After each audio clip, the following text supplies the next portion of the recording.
तुम्हारे पापा आ गए?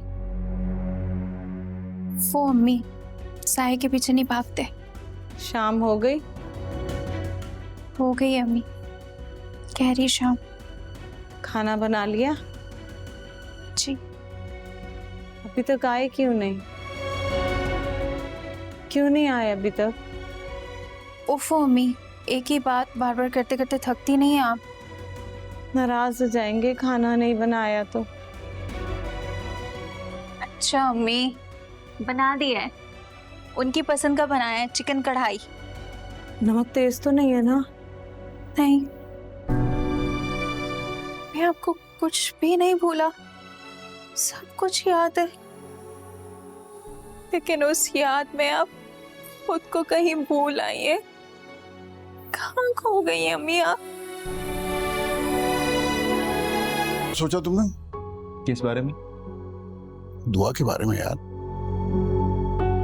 दुआ के बारे में क्या सोचना है बाबा, अभी वो मेंटली थोड़ा डिस्टर्ब्ड है, तो अभी मुझे लगता है इस बारे में कुछ सोचना बेकार है, इस टॉपिक को ऐसे ही रहने देते हैं। सिर्फ यही बात है या कुछ और भी है?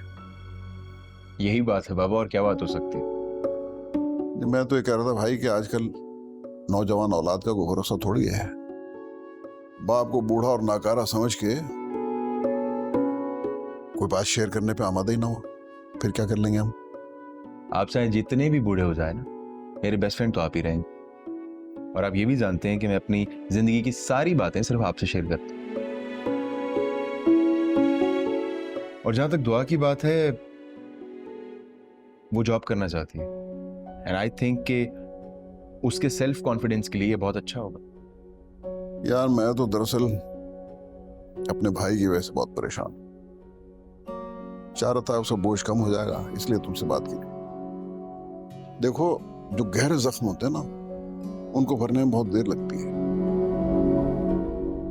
You're right. लेकिन मुझे लगता है दुआ को जॉब करनी चाहिए। मैं उसके लिए जॉब की कोशिश तो कर सकता हूँ, लेकिन मैं बहुत डर गया हूँ यार। किस पे एतबार करूँ, किस पे ना करूँ, कुछ समझ में नहीं आता। मुश्किल तो है। चलो एक बार फिर कोशिश करके देखते हैं। सर, मैं आपको यकीन दिलाती हूँ, मैं आपको कभी डिसअपॉइंट नहीं करूंगी। प्लीज आप मुझे एक मौका तो दे। हेलो।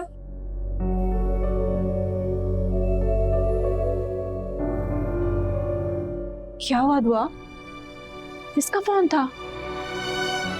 मेरी बदनसीबी का। क्या कह रही हो तुम? 5वीं कॉल है जहां से रिजेक्ट हुई हूं मैं। मेरी तालीम, मेरी काबिलियत सब खत्म हो चुका है समरापी। दिल चाह रहा है अपनी डिग्रियों को आग लगा दो जब किसी काम की नहीं है। तुम ये भी तो सोच सकती हो कि इसमें कोई ना कोई मसलहत होगी। हम अपनी नाकामियों को मुकद्दर के हवाले क्यों कर देते हैं? क्यों समझते हैं ऐसा? आप भी मुझे बताएं, हमारी नाकामियों में क्या भलाई छुपी हो सकती है? क्यों खुद को हलकान कर रही हो तुम? तुम तो इतनी पॉजिटिव लड़की हो, पॉजिटिव सोचो। समरापी, आप मेरी बेबसी का अंदाजा लगाएं। मेरे पास तालीम है, काबिलियत है, एक्सपीरियंस है, लेकिन मैं जॉब के लिए एलिजिबल ही नहीं हूँ। कह तो रही हूँ, जरूर इसमें कोई ना कोई भलाई छुपी होगी जो तुम्हें जॉब नहीं मिल रही। दुआ, जब दुआ और दवा दोनों हो रहे हों और हालात जो के त्यों रहे, तो ये अल्लाह की रजा के सिवा क्या हो सकता है? शायद ठीक कह रही हैं आप। ये भी हो सकता है कि हमारी दुआओं में ही कुछ कमी रह गई हो। बात कमी की नहीं है। तुम ये भी तो सोच सकती हो कि अगर तुम्हें जॉब मिल जाती तो तुम अब्बू को कैसे फेस करती, कैसे बताती उन्हें कि तुम जॉब पर जा रही हो।